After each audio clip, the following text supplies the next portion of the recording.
Coming up on the bottom line, we're talking to Ara Derderian about the death of OLED and Walmart buying Vudu. Try GoToMeeting free for 30 days. Visit gotomeeting.com/techpodcasts. Recently, Sony announced it will discontinue its OLED televisions in Japan.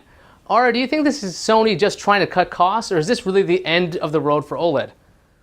Well, that's a good question. I think it's the beginning of the end for OLED, but I'm going to put a caveat on that unless some new kind of technological advancement happens.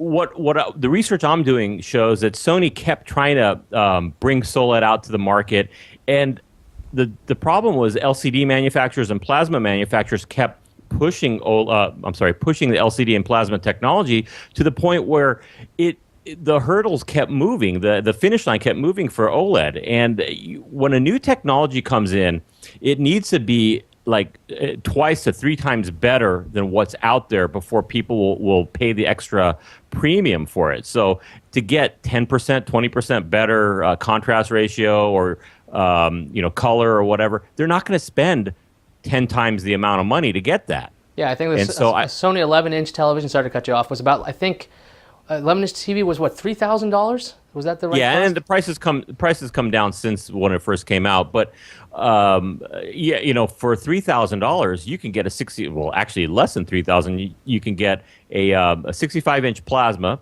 over at Costco. I saw one this weekend, $2,000. It was the S1 model.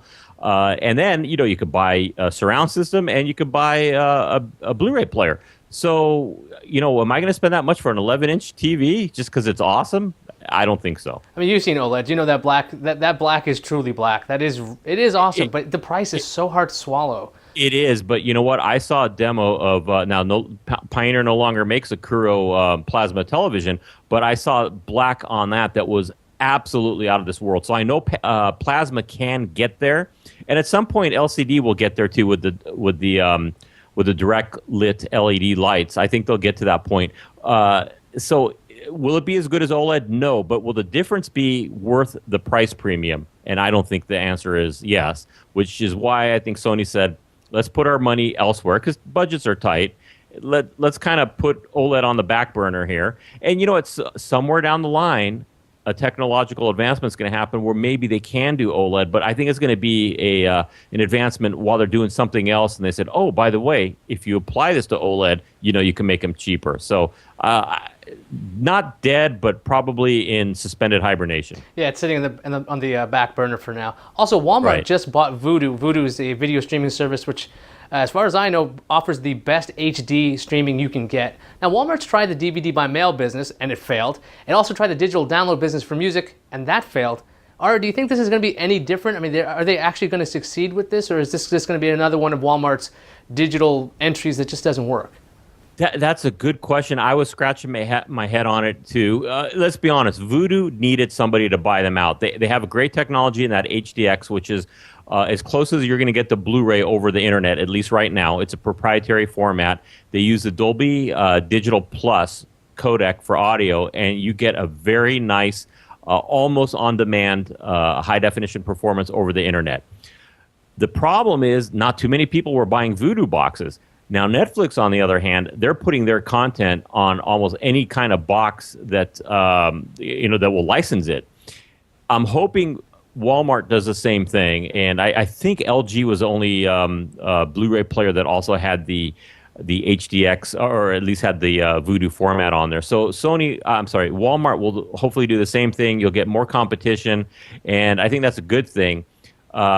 Walmart, if they want to do it, they can do it. It's just a matter, are they just experimenting, or are they really serious about this? Well, I don't know. They seem a little serious. I know some details about the deal include they're taking out adult content from Vudu, which sounds very Walmart. Also, I think there's supposed to be a part of this where you can actually buy from Walmart through the video service. It's no longer going to be called Vudu, I would imagine. Do you think right. What do you think about this decision? I mean, will people be buying stuff using this online service? And what about dropping the adult content? I mean, did that keep Vudu afloat while this was going on? Well, okay, first let's talk about buying the content. I think that's a good idea. And the reason why Walmart can get away with this and Apple doesn't do this, I wish they would. And maybe they are. I'm not 100% sure on that. But they're going to have what they're calling a vault or a locker. So when you buy content, Walmart will store it for you. And let's be honest, they don't have to store anything. All they need to do is put an entry into a database saying you've bought this title. So you don't have to actually download it. You don't have to worry about it disappearing. You don't have to worry about backups. Walmart's going to handle that. In that scenario, it may be a little bit easier for people to do this. On the Apple TV or iTunes, I believe you need to download it to your hard drive. I know you can for a fact on that. What I don't know is if they keep a digital version of it. So if your hard drive crashes, you can go back and re-download it. So I think people will buy it. To me, that's one of the things that makes it a little more usable. You don't have to worry about hard drive space. You could just download all the movies you want and be done with it. So Vudu does a digital locker like Amazon Video on Demand? Yes. So at least that's what they're going to do with Walmart. Oh, cool. Now you talked about the adult section. That when Vudu announced that they were doing that, both Braden and I, and Braden's my partner on the HDTV podcast, we said this is the strategy of somebody who's failing, because let's be honest, the porn industry is what put VHS and beta on the map. It drives a lot of stuff. So they were thinking, okay, we'll put adult content on our on our service, and that will bring a lot of people to it. The problem is the Vudu boxes were not readily available and in store, so a lot of people who maybe would have gone for that didn't even know that the product existed. So I don't think it saved them. Walmart cutting it up, that's their prerogative. They're a family business for families. They don't want to have it. I don't think they need it, to be honest with you. All right, guys, we are out of time. Thanks to Ara Derderian of htguys.com. You should definitely check out his podcast with Braden Russell. It's called the HDTV and Home Theater Podcast. It's great. I listen to it all the time. I'm Ayaz Akhtar, and thanks for watching.